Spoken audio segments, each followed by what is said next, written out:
माखनलाल कबाब वाला का एक बड़ा आलीशान ढाबा था। माखनलाल के यहाँ केवल मुखिया, जमींदार और बड़े व्यापारी ही भोजन करने आते थे। लेकिन उसी गांव की एक अंधेरी गली के कोने पर एक छोटा सा ठेला लगता था, हरिया काका के देशी कबाब। हरिया काका माखनलाल के पिता थे, जिन्हें उनकी बहू सुलेखा ने अपनी जुबान और तानों से इतना प्रताड़ित किया कि वह घर छोड़ने पर मजबूर हो गए। आज पिता अपनी मेहनत की रोटी कमा रहा है और बेटा अपने घमंड की।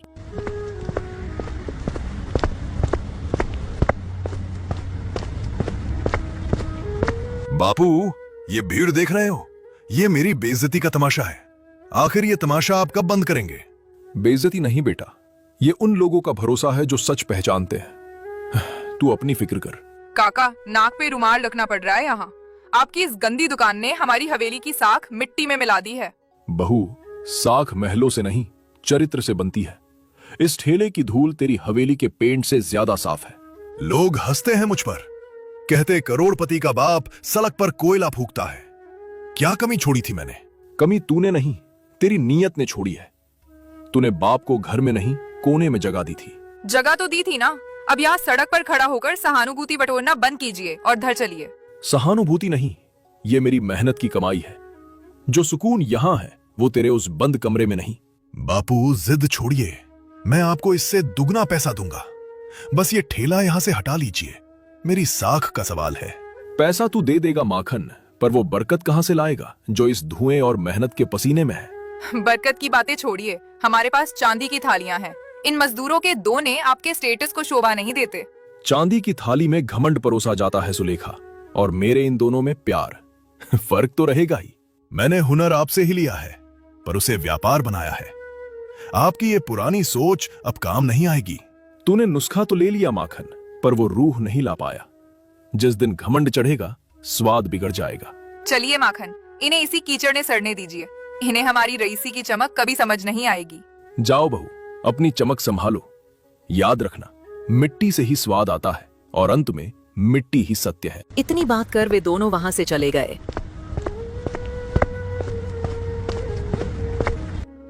और ठेले के पास बैठे आदमी यह बात सुनकर काका के पास आए और बोले, काका, माना माखन घमंडी हो गया है, पर क्या एक पिता को इतना कठोर होना शोभा देता है? आखिर बुढ़ापे की लाठी तो वही है। लाठी जब खुद ही पीठ पर वार करने लगे रहमत, तो उसे तोड़कर फेंक देना ही बेहतर है। मेरा बेटा बहुत पहले मर चुका था, आज तो बस एक व्यापारी खड़ा था। ऐसा क्या पहाड़ टूट पड़ा काका? लोग कहते हैं आप घर की सुख सुविधा छोड़कर अपनी जिद की वजह से यहां धूल फाक रहे हैं। सुख सुविधा? रहमत भाई, जिस बिस्तर पर मेरी पत्नी ने तड़प तड़प कर जान दी, क्या उस पर सोना मेरे लिए सुख होता? वो बिस्तर नहीं, मेरे लिए कांटों की सेज थी। सुना है वो बीमार थीं, पर माखन के पास तो पैसों की कमी नहीं थी। क्या इलाज में कोई कमी रह गई थी जो आप इतने आहत हैं? कमी पैसों की नहीं, नीयत की थी। डॉक्टर ने कहा था शहर ले जाओ, ऑपरेशन होगा तो बच जाएंगी। मैं झोला लेकर सुलेखा के सामने हाथ जोड़ता रहा। सुलेखा के पास तो घर की चाबियां थीं। क्या उसने तिजोरी नहीं खोली? अपनी सास की जान के लिए उसने 2-4 गहने भी नहीं दिए? उसने कहा, बुढ़ापे में हड्डी हड्डी गल चुकी है, अब इन पर पैसा लगाना मिट्टी में कुआं खोदना है।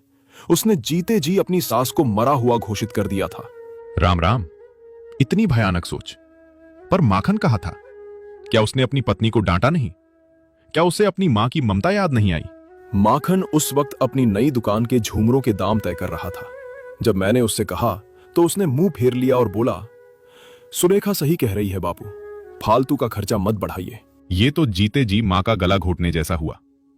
क्या उसे रत्ती भर भी एहसास नहीं हुआ कि वो अपनी जन्नत खो रहा है? उसे जन्नत नहीं, जमींदार की महफिल प्यारी थी। उस रात मेरी पत्नी ने बिना दवा के, बिना पानी के मेरे हाथों में दम तोड़ दिया। उसकी आंखें दरवाजे पर टिकी थी कि शायद बेटा आएगा। तभी आपने उस आलीशान कोठी को आग लगा दी और बिना कुछ लिए वहां से निकल आए। अब समझ आया कि आपकी आंखों में ये नमी क्यों है। जिस चौखट पर मां की लाश को कबाड़ समझा गया हो, उस घर की दीवारों में मुझे आज भी चीखें सुनाई देती हैं। ये ठेला मेरा मंदिर है, यहां कम से कम जमीर तो नहीं बिकता। काका, आज से आपका ये ठेला सिर्फ आपका नहीं, हम सबका है। जो बेटा मां का ना हुआ, वो इस गांव का क्या होगा? दौलत की चकाचौंध में वो भूल गया है कि कफन में जेब नहीं होती। आज उसने मुझे नीचा दिखाया, कल वक्त उसे धूल चटाएगा। मेरा स्वाभिमान ही मेरा कबाब है। काका की आप बीती सुनकर चौराहे पर खड़े हर व्यक्ति का सिर सम्मान में झुक गया और माखन लाल के प्रति नफरत की आग सुलग उठी। लोगों ने फैसला कर लिया कि अब वो माखन के खून से सने ढाबे पर कभी कदम नहीं रखेंगे। हरिया काका का छोटा सा ठेला अब हीरापुर की शान बन चुका था, जहाँ सिर्फ कबाब नहीं, एक टूटे हुए दिल की सच्चाई बिकती थी। लेकिन उधर ढाबे पर माखन लाल के कुछ और ही चल रहा था। अरे माखन लाल, आज बड़ी देर कर दी। हम तो कब से भूखे प्यासे खड़े हैं। क्या कहीं और बड़ी दावत का इंतजाम कर लिया था जो अपनी दुकान ही भूल दें? अरे क्या बताऊं जमींदार साहब, रास्ते में एक छोटा सा हादसा हो गया था। वो गली के मोड़ पर एक जिद्दी बुढ़ऊ ठेला लगाकर रास्ता रोके खड़ा था। बस उसी को हटाने में वक्त लग गया। अरे वही हरिया काका ना, लोग तो कह रहे थे कि वो तुम्हारे पिता हैं। क्या वाकई वो सड़क पर कोयला फूंक कर कबाब बेच रहे हैं? ये सुनकर तो हमें यकीन ही नहीं हुआ। अरे छोड़िए साहब, खून का रिश्ता होने से कोई खानदानी नहीं हो जाता। बुढ़ापे में सठिया गए हैं। मैंने महल दिया, नौकर दिए, पर उन्हें तो उस गंदी नाली के पास धुआं निगलने में ही मजा आता है। तो इसका मतलब अब हीरापुर के रईस माखन लाल का बाप सड़क छाप कबाब वाला बन गया है। माखन, तेरी साख को तो बड़ा धक्का लगा होगा। साख मेरी नहीं, उनकी गिरी है साहब। मैं तो कहता हूं वो कबाब नहीं, कोयले का चूड़ा खिला रहे हैं। फटेहाल कपड़े और मैला हाथ। सोचिए, उनके हाथ के कबाब खाना मतलब बीमारी को न्योता देना है। सुना है तुम्हारी पत्नी सुलेखा ने तो आज उन्हें बीच सड़क पर खूब खरी खोटी सुनाई है। पूरा गांव उसी तमाशे की बातें कर रहा है। क्या वाकई काका ने घर वापस आने से मना कर दिया? अरे सुलेखा तो बस उन्हें समझा रही थी, पर वो तो अपनी गरीबी का ढोंग करने पर उतारू हैं। उन्हें लगता है कि सड़क पर बैठकर वो बहुत बड़े त्यागी बन गए हैं। सच तो ये है कि उन्हें मुफ्त की रोटियां हजम नहीं हो रही। मजा आ गया माखन, तेरी ये बेरुखी देखकर लगता है कि तू वाकई एक पक्का बिजनेसमैन बन गया है। रिश्तों को जूतों की नोक पर रखना ही तरक्की की पहली सीढ़ी है। चलो अब कबाब खिलाओ। बिल्कुल साहब, आप अंदर बैठिए। उन फकीरों की बातों में क्या रखा है? यहाँ चांदी की चमक है और नवाबी स्वाद। बुढ़ापा तो बस रोने धोने के लिए होता है। हम जैसों के लिए तो बस मुनाफा ही खुदा है। माखनलाल अपने ग्राहकों के साथ खिलखिलाकर अपने ही पिता की गरीबी का मजाक उड़ा रहा था। उसे लग रहा था कि वो रईसों की महफिल में अपनी जगह पक्की कर रहा है, पर वो ये नहीं देख पा रहा था कि उसकी दुकान के बाहर खड़े कुछ छोटे कर्मचारी और राहगीर उसे घृणा की नजरों से देख रहे थे। हंसी के उस शोर में माखनलाल ने अपने भविष्य की बर्बादी की आहट नहीं सुनी। अगले दिन शहर से एक पढ़ा लिखा नौजवान परदेशी बाबू हीरापुर पहुंचा। वो किसी बड़े काम से गांव आया था। भूख लगी तो उसे सबसे बड़ी और चमकदार दुकान माखनलाल कबाब वाला दिखा। वो उस ढाबे के पास गया।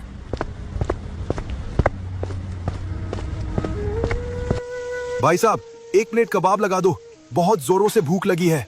वो तुरंत कबाब को खाता है और फिर कहता है, भाई साहब, ये कबाब कुछ खास नहीं लग रहे।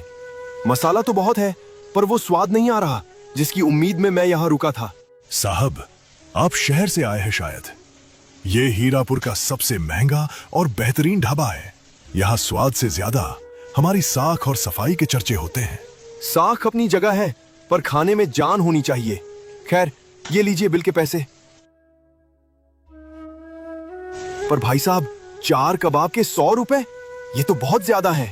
अरे बाबूजी, आप शायद रईसी के कायदे नहीं जानते।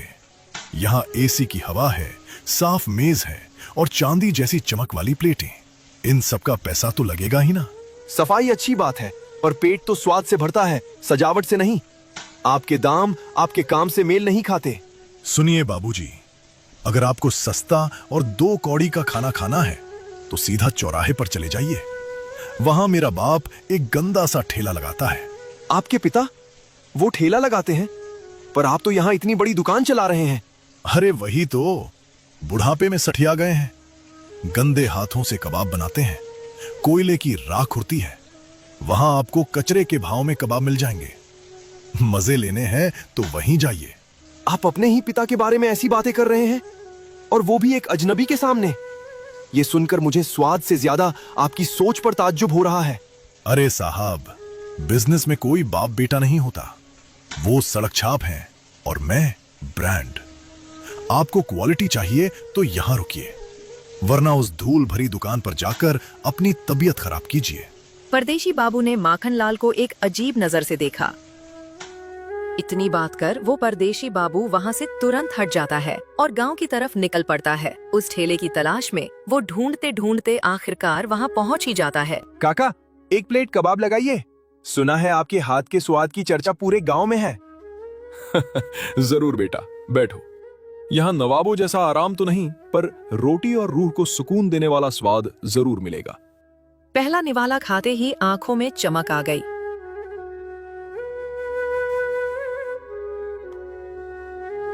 वाह काका, ये क्या खिला दिया आपने? ऐसा स्वाद तो मैंने शहर के बड़े बड़े होटलों में भी नहीं चखा। ये सिर्फ मसाला नहीं है बेटा, इसमें ईमानदारी की आंच और बुजुर्गों का आशीर्वाद है। पेट भर गया तुम्हारा? पेट ही नहीं काका, रूह तृप्त हो गई। अभी थोड़ी देर पहले मैं उस बड़ी दुकान पर था, पर वहां सिर्फ दिखावा था, स्वाद तो रत्ती भर नहीं। माखन की दुकान वो मेरा ही अंश है बेटा, पर उसने सजावट चुनी और मैंने सादगी। उसे लगता है पैसा ही सब कुछ है। उसने तो आपका बहुत मजाक उड़ाया काका, बोला कि आप गंदे हाथों से बनाते हैं, पर मुझे तो यहां सबसे ज्यादा पवित्रता दिख रही है। हाथ गंदे कोयले से हुए हैं बेटा, मन से नहीं। माखन के हाथ साफ है, पर उसकी नीयत मैली हो चुकी है। स्वाद हमेशा मन से निकलता है। सच कह रहे हैं आप। वहां कबाब खाकर मुझे एक ठगा हुआ महसूस हुआ, पर यहां खाकर लग रहा है कि मैंने कुछ अनमोल पाया है। ये लीजिए पैसे। अरे बेटा, तुम मेहमान हो, स्वाद पसंद आया, वही मेरी सबसे बड़ी कमाई है। इन चंद पैसों से ज्यादा तुम्हारी मुस्कुराहट की कीमत है। नहीं काका, ये आपकी मेहनत है। और सुनिए, माखनलाल को लग रहा है कि वो जीत गया, पर असली बादशाह तो आप हैं इस चौराहे के।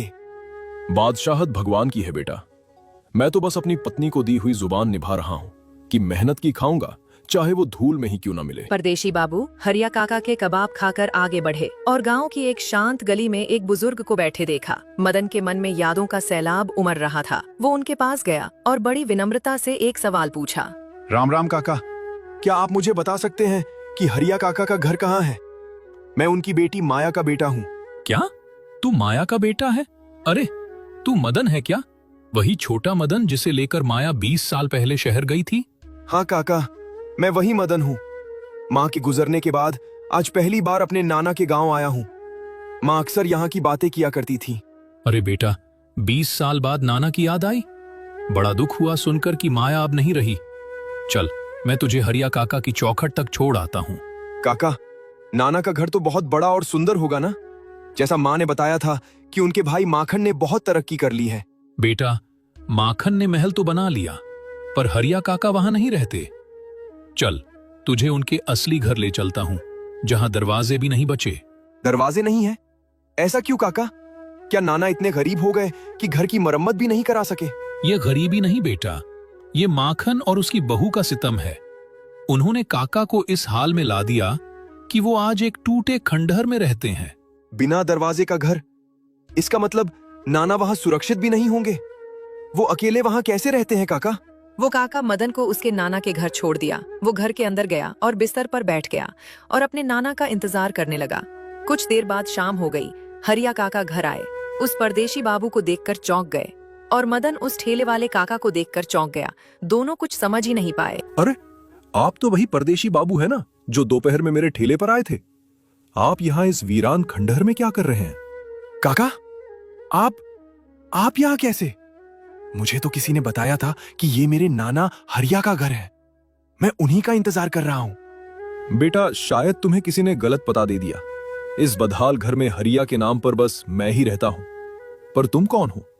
काका, आप ही हरिया है? इसका मतलब आप ही मेरे नाना हैं। मैं तो आपको कोई और समझ बैठा था। मैं माया का बेटा मदन हूं नाना। क्या तू मेरी माया का बेटा है? मेरी लाडली बेटी का मदन? 20 साल बाद तू अपनी मां की परछाई लेकर यहां आया है। नाना, ये क्या हाल बना रखा है आपने? दोपहर में मैं जिस दुकान पर गया था वो माखन मामा की थी ना? फिर आप यहां क्यों? हाँ बेटा, माखन मेरा बेटा ही है, पर उसे महलों की हवा लग गई और मैं मिट्टी का आदमी मिट्टी में ही रह गया। तू कहां से आ रहा है? नाना, मां अब इस दुनिया में नहीं रही। वो मरते दम तक कहती थी कि मामा आपका बहुत ख्याल रखते होंगे, पर यह मंजर तो कुछ और ही है। माया चली गई। मेरी बच्ची बिना अपने बाप से मिले ही चली गई। मदन, अब समझ आया कि तू क्यों दोपहर में मुझे इतना अपना सा लगा था। नाना, दोपहर में माखन मामा ने आपका बहुत मजाक उड़ाया। उन्होंने बोला कि आप गंदे हाथों से कबाब बनाते हैं। मुझे क्या पता था कि वो अपने ही पिता को गाली दे रहे हैं। उसे छोड़ दे बेटा, वो रईसी के नशे में है। उसे नहीं पता कि जिस जड़ को वो गंदा कह रहा है उसी से उसकी टहनियां हरी हैं। नाना, मैं तो मामा को जानता तक नहीं था, बस मां के कहने पर यहां आया। पर आज अपनी आंखों से आपका ये हाल देखकर मेरा खून खौल रहा है। तू रो मत बेटा, तू आ गया, इस टूटी झोपड़ी में उजाला हो गया। अब मुझे अपनी मौत का गम नहीं, क्योंकि मेरी माया का अंश मेरे पास है। अगली सुबह सूरज की पहली किरण के साथ ही मदन के भीतर एक संकल्प जाग चुका था। वो नाना के जर्जर घर से निकलकर सीधा माखन लाल की हवेली पहुंचा। उसने सोचा था कि मामा को समझा बुझाकर नाना को उनका हक वापस दिला देगा, लेकिन अरे तुम फिर यहाँ? कल ढाबे पर कबाब कम पड़ गए थे क्या, जो आज घर तक चले आए? और ये क्या फटेहाल नाना की तरह यहाँ खड़े हो? कुछ चाहिए क्या? नहीं मामा, मांगने नहीं, बताने आया हूं। आप जिसे कल धूल वाला बुढ़ा कह रही थी, वो मेरे नाना है, और मैं आपकी ननद माया का बेटा मदन हूं। क्या तू माया का बेटा है? मेरी बहन का मदन? अरे तू इतना बड़ा हो गया, पर तू उस बूढ़े के पास क्या कर रहा है? यहाँ ये तेरा मामा का घर है। अच्छा, तो तुम माया के बेटे हो। खैर, पहचान अपनी जगह है, पर बेटा, उस गरीब के पसीने से बहुत बदबू आती है। तुम हमारे साथ इस महलों में रहो, वहाँ सरोगे तो बीमार पड़ जाओगे। बदबूदार पसीना आपके लिए होगा मामी, मेरे लिए तो वो तपस्या की महक है। उस पसीने में जो ईमानदारी है, वो आपकी इन इत्र लगी दीवारों में नहीं। आपने नाना को बिना दरवाजे के घर में छोड़ दिया और खुद यहाँ ऐश कर रही हैं। मदन, तू कल का छोकरा मुझे सिखाएगा? वो अपनी मर्जी से वहां सड़ रहा है, उसे गरीबी पसंद है, तो मैं क्या करूं? अब तू यहाँ महलों में रहना चाहता है तो रह, वरना रास्ता नाप। मामा, ये महल और ये घमंड आपको अंधा कर चुका है। अपनी सगी माँ को इलाज के बिना तड़पाने वाले और अपने बाप को सड़क पर छोड़ने वाले को मैं मामा नहीं कह सकता। ये घमंड आपका 1 महीने के अंदर तोड़ दूंगा। तू मेरा घमंड तोड़ेगा 1 महीने में? शहर जाकर 4 अक्षर पढ़ लिए तो क्या खुद को खुदा समझने लगा? तेरे पास क्या है जो तू मेरा मुकाबला करेगा? मामा, मैं हैदराबाद में ऐसे ही नहीं रहता था। वहां मैंने बिजनेस और मार्केटिंग की वो बारीकियां सीखी हैं जो आपकी इस दुकान को घुटनों पर ला देंगी। आपकी रईसी का सूरज अब ढलने वाला है। बड़ी बड़ी बातें करने से तिजोरियां नहीं भरती। जाओ, उसी सड़न में जाकर बैठो। जब भूखे मरोगे तो यहीं हाथ फैलाने आओगे। हाथ में नहीं, आप फैलाएंगी मामी। 1 महीने के अंदर आपका ये ढाबा खाली होगा और नाना के ठेले पर दुनिया का मेला लगेगा। मेरा चैलेंज याद रखना मामा, वक्त बदल चुका है। हवेली से अपमान का घूंट पीकर मदन सीधा नाना के उस बिना दरवाजे वाले घर पहुंचा। उसकी आंखों में गुस्सा भी था और कुछ बड़ा कर गुजरने का जुनून भी। उसने अपनी आस्तीनें ऊपर चढ़ाई और नाना के पास जाकर खड़ा हो गया। अब वक्त बातों का नहीं, बल्कि स्वाद से जवाब देने का था। नाना, अब बहुत हुआ। अब हम किसी के आगे हाथ नहीं जोड़ेंगे। आप तुरंत बाजार जाइए और बढ़िया ताजा मांस लेकर आइए। आज कबाब मैं बनाऊंगा, बिल्कुल हैदराबादी स्टाइल में। पर बेटा, तू शहर का पढ़ा लिखा लड़का, तू ये आग और धुएं का काम कैसे करेगा? और यहाँ के लोगों को क्या वो शहर का स्वाद पसंद आएगा? नाना, आप बस मुझ पर भरोसा रखिए। आज ऐसा स्वाद चखाऊंगा कि मामा के ढाबे की लाइन टूटकर हमारे घर के सामने लग जाएगी। आप बस मांस लाइए, बहस मत कीजिए। ठीक है बेटा, तू इतना कह रहा है तो मैं अभी गया और अभी आया। तेरे चेहरे की ये चमक बता रही है कि आज कुछ बड़ा होने वाला है। नाना तुरंत मांस लेकर आए। मदन ने अपने थैले से कुछ खास हैदराबादी मसाले निकाले जो वह अपने साथ लाया था। उसने मांस को मैरिनेट किया, धीमी आंच तैयार की और ठेले की पुरानी भट्टी को हटाकर उस पर बड़े बड़े अक्षरों में लिख दिया, हैदराबादी कबाब वाला। वो ठेला उसी चौपाल पर लगा दिया। लीजिए नाना, ठेला तैयार है। आज से हम दोनों साथ मिलकर काम करेंगे। आप गद्दी संभालिए और मैं कबाब की आंच संभालता हूँ। देखिए, खुशबू फैलनी शुरू हो गई है। वाह मदन, ये कैसी महक है! ऐसी खुशबू तो मैंने अपनी पूरी जिंदगी में नहीं बनाई। ये तो पूरे चौराहे को अपनी तरफ खींच लेगी। यही तो जादू है नाना। इसमें हैदराबाद की नजाकत है और आपके हाथों की बरकत। देखिए, लोग रुकने लगे हैं। आज से स्वाद का नया दौर शुरू हो रहा है। अरे काका के ठेले पर आज ये कैसा नया बोर्ड लगा है? और ये खुशबू, ये तो माखन के ढाबे से भी कहीं ज्यादा जबरदस्त है। भाई साहब, एक प्लेट लगाना। आइए भाई साहब, चक्कर देखिए। अगर ऐसा कबाब पहले कभी खाया हो तो पैसे मत दीजिएगा।